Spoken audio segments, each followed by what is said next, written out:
내 이름은 이치카와 노보루. 효고현에서 근무하고 있는 신참내기 형사이다. 나는 지금 경찰의 위신을 걸고 추적하고 있는 대사건을 맡고 있다.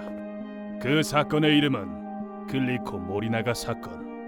무슨 수를 쓰더라도 진실을 밝혀내고 말겠어. 전국을 공포로 떨게 한 흉악 범죄이다. 1984년 3월 18일. 뭐하는 놈들이냐? 사장님, 돼지고 싶지 않으시면 얌전히 있으라고. 21시경 당시 글리코사의 사장인 에자키 히사마사가 납치당하는 사건이 발생했다. 범행 현장은 그의 친모 자택의 목욕탕에서 일어났으며 범인은 2명의 남성이었다. 복면으로 얼굴을 가린 채 총을 들고 있었단 말이죠. 맞아요. 제발 우리 아들을 살려주세요. 다른 가족들은 무사했지만 사장만 전라인 상태로 납치당했다.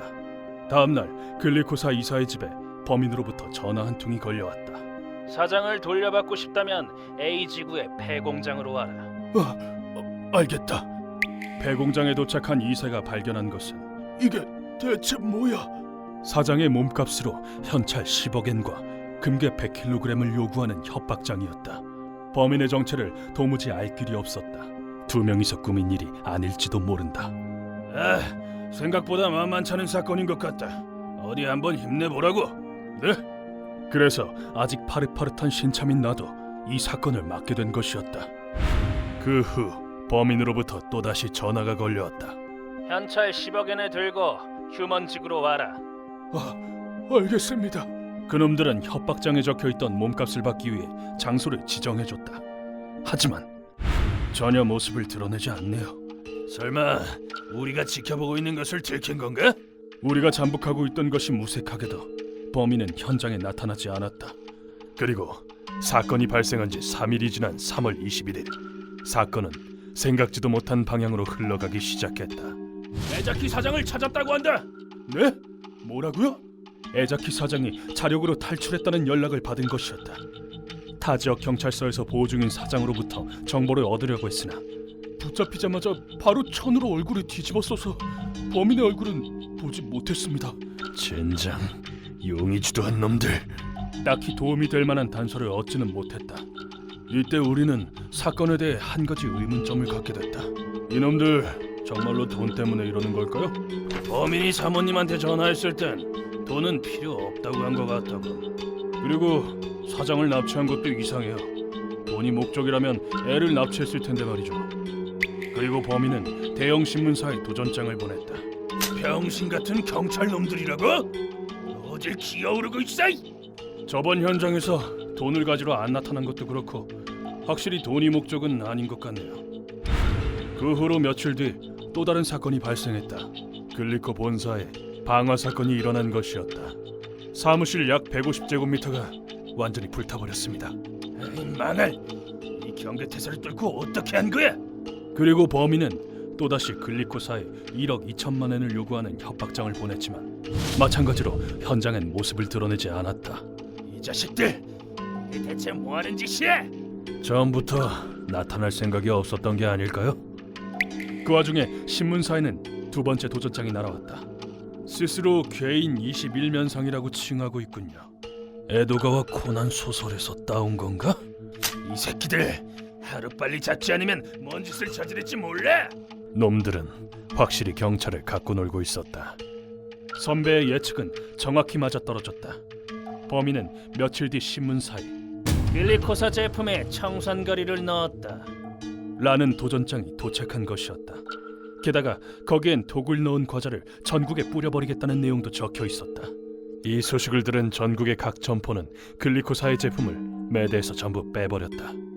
글리코사의 주식이 곤두박질 치고 있다더군. 소문으로는 이번 사건으로 50억엔 가까이 피해를 봤다는군요. 글리코사는 막대한 피해를 입게 돼버렸다. 그 후에 또 다른 협박장이 도착했다.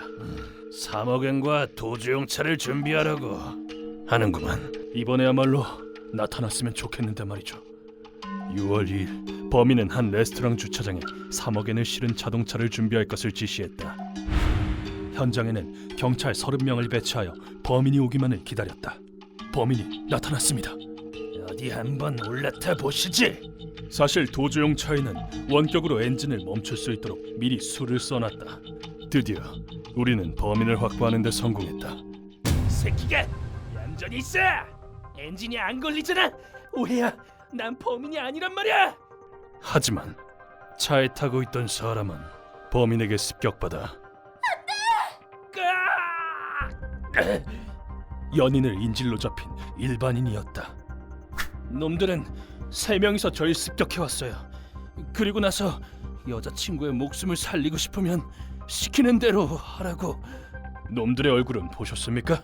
복면을 쓰고 있어서 못 봤어요. 결국 이번에도 허탕을 치고 말았다. 6월 26일 범인들은 방송사에 한 편지를 보냈다. 거기엔 글리코사를 용서한다는 내용이 적혀 있었다. 글리코사를 향한 협박은 이렇게 끝을 맞이했다. 그 후에 글리코사는 이 사건을 일으킨 범인이 하우스사나 모리나가사 같은 타 경쟁사의 짓이라고 주장했다. 그리고 시간이 흘러 범인 현장에 어떤 수상한 인물이 목격됐다는 정보가 들어왔다. 저 사람은 누구지? 그 남자는 외견을 보면 알 수 있듯이 여우 눈을 한 남자라고 불리며 그의 몽타주가 일본 전역에 뿌려졌다. 추가 목격 정보는 없나? 너무 많아서 판별하기가 어렵습니다. 하지만 들어오는 신고 대부분이 잘못된 정보여서 범인을 잡는 데 큰 도움이 되진 않았다. 그리고 또다시 큰 사건이 발생했다. 오사카를 중심으로 청산 소다를 집어넣은 과자가 발견된 것이었다. 모리나가사 제품을 전부 다 빼! 서둘러! 이렇게 해서 이번엔 모리나가사의 제품이 점포에서 자취를 감추게 됐다. 이에 주가가 폭락한 모리나가사는 70억엔이라는 피해를 입었다. 경찰서 내 모두가 지쳐갈 때쯤 충격적인 사건이 발생했다. 경찰 본부장님이 분신 자살을 했다고? 세상에! 본부장은 하우스 식품사 협박건의 총책임자였다. 범인을 놓친 자책감에 자살한 것이었다. 하지만 아이러니하게도 이것이 모든 사건을 종결짓는 계기가 됐다. 비극적인 사건이 발생한 지 5일 후 범인으로부터 한 통의 편지가 도착했다. 본부장님의 조의금 대신 협박을 그만두겠다고? 이 자식들 절대로 용서 못해! 이 편지는 우리들을 더 분노하게 만들었지만 이미 범행을 멈춘 범인들을 뒤쫓을 만한 단서는 찾을 수가 없었다. 그 후로 시간이 흘러 2000년 2월 놈들이 일으킨 모든 사건의 공소시효가 지나버렸다. 진짜로 관두는 건가? 네, 더 이상 사건에 손을 댈 수는 없지만 그래도 진실만은 알고 싶어서요. 나는 진실을 파헤치기 위해 경찰직을 관뒀다. 그 후로 20년이 흘렀다. 나는 여전히 전국 방방곳곳을 돌아다니며 범인의 단서를 쫓고 있다. 세월의 흐름이 정말로 무상하구나. 어떤 사건이든 사람들은 결국 다 잊어버리는군. 그러니 내 몸이 성할 동안에 어떻게든 진실을 밝혀야만 한다. 그게 이 사건을 기억하고 있는 나에 대한 의무니까.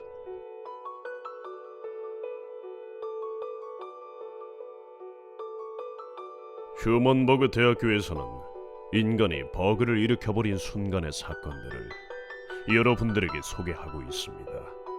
예전 영상들도 꼭 한번 보시길.